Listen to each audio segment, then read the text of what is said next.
김성환의 행간 시사평론가 김성환 씨 나와 계십니다. 어서 오세요. 네, 안녕하세요.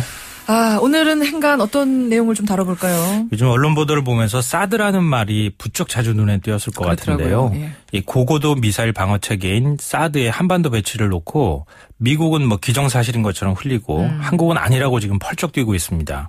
이 사드 배치를 둘러싼 진실공방 그 행간을 좀 살펴볼까 합니다. 사드, THAAD. 예, 맞습니다. 사실은 이름부터 좀 어려워요. 예, 좀 용어가 어려워요. 그래서 이런 보도를 보면은 그냥 흘려 들으시는 분도 많거든요. 네네. 너무 어렵기 때문에 좀 그렇죠. 이해하지 않고 그냥 넘어가는 경우가 많은데. 근데 이게 상당히 중요한 문제다. 반드시 우리가 알아야 한다 해서 가지고 오신 거예요. 예, 맞습니다. 좀 쉽게 사드가 뭔지부터 풀어주시죠. 뭐 제가 방금 전에 말씀드린 것처럼 고고도 미사일 방어 시스템 이걸 이제 영문 앞글자를 따가지고 THAAD 그래서 사드라고 이렇게 부르는데요. 예.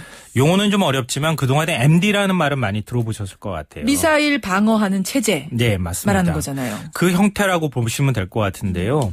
쉽게 말씀드리면 미사일을 쏘게 되면 요격하는 형태에 따라 방식이 좀 달라집니다. 그러니까 사거리가 짧으면 지상에서 수십 킬로미터, 그러니까 미사일이 너무 그 고도 높이 올라가지 않고 곧바로 날아와서 목표물을 타격할까 하지 않겠어요? 그렇겠죠. 사거리 짧으니까. 근데 대륙간 탄도미사일처럼 이 사거리가 굉장히 길 경우에는 거의 지구 대기권 바깥까지 나갔다가 떨어지게 되거든요. 맞아요. 예. 근데 사거리가 짧은 경우에는 우리가 이제 한미 양국이 운영 중인 패트리엇 같은 미사일 방어 시스템으로 방어가 가능한데 패트리어트가 출동해서 요격을 하는 거죠. 예, 공중에서. 미사일 쏴서 공중에서 이제 요격하는 건데요.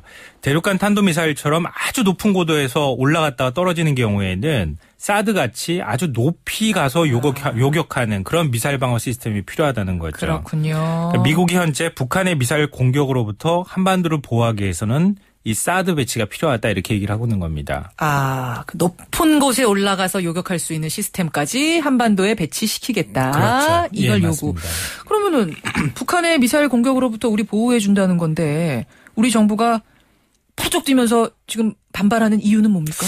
이게 지금 굉장히 예민한 문제이기 때문에 그런데요. 한반도 주변 정세를 돌아보면 이렇게 만만한 문제가 아닙니다. 이 북한은 물론이고 러시아, 특히 중국과 관계를 고려해야 하는 그런 상황이 됐는데요. 그래서 시진핑 주석이 방한을 했었잖아요. 올해. 예. 그때 사드 배치에 반대한다 이렇게 공식적으로 얘기를 했을 정도입니다. 중국이 아주 예민한 반응이죠. 네. 이유는 두 가지인데요. 예.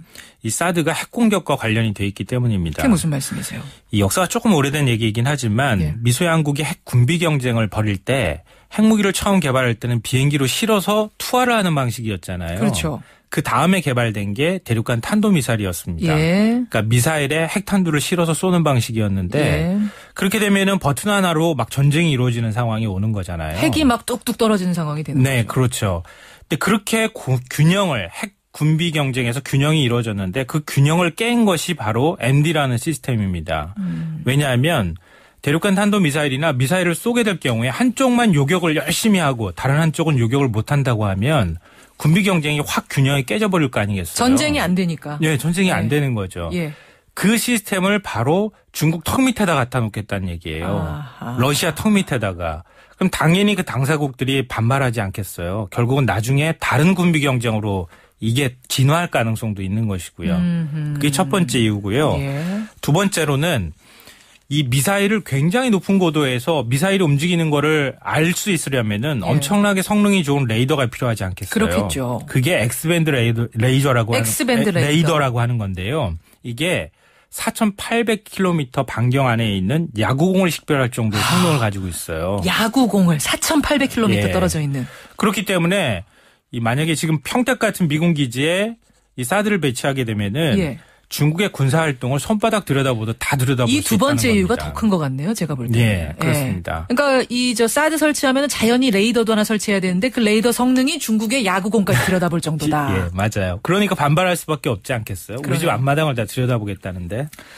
주변국들이 그렇게 예민해하는 건 이해가 되는데 지금 한미 양국이 진실 게임까지 벌일 필요가 있나? 우리가? 뭐 이런 생각하시는 분들도 계실 텐데. 맞습니다. 도대체 어느 쪽 말이 맞는 거야? 우리는 아니라고 하고 미국은 계속 뭔가 하고 있다고 얘기를 하는데 네. 이렇게 생각하실 텐데요. 세 가지 가능성일 것 같아요.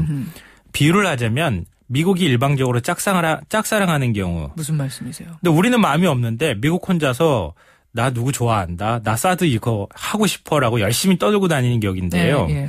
뭐 3달 전부터 스케퍼로티 한미연합사령관을 필두로 엊그제 이제 로버트 워크 국방부 부장관까지 계속 지금 사드 얘기를 하고 있거든요. 맞아요. 협상 중이라는 말까지 지금 흘리고 있습니다. 예.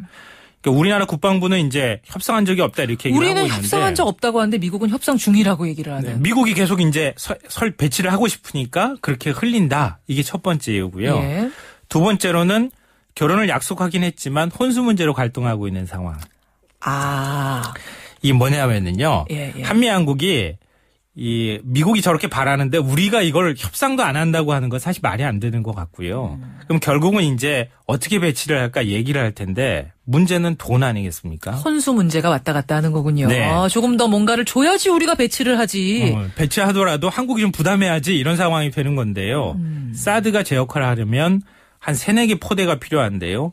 1개 포대 배치하는데 2조 원이 듭니다.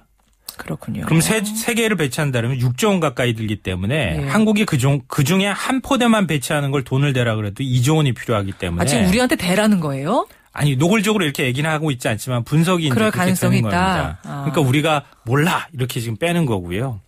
세 번째로는 비밀 결혼한 사이인데 이미 약속까지 다 받아내놓고 국제관계나 우리나라 국내 여론을 생각해서 아니야라고 지금 얘기하고 있는 이런 상황 중에 하나일 것 같습니다. 가능성. 쭉 돌아가는 거 봤을 땐 저는 두 번째 가능성이 좀 높아 보이는데요. 예, 그럴 가능성이 가장 높은데요. 네. 문제는 핵심은 한반도 주변 정세가 전쟁 기운으로 갈 것이냐 평화로 갈 것이냐 두 가지 선택 중에 하나일 수도 있다. 이걸 고려해야 된다는 생각이 듭니다. 복잡하다고 안 볼 문제가 아니네요. 우리가 굉장히 관심 많이 중요한 가져야 될 문제입니다. 문제. 네. 사드 이야기 풀어주셨습니다. 수고하셨습니다. 네, 고맙습니다. 잠시 후 뵙죠.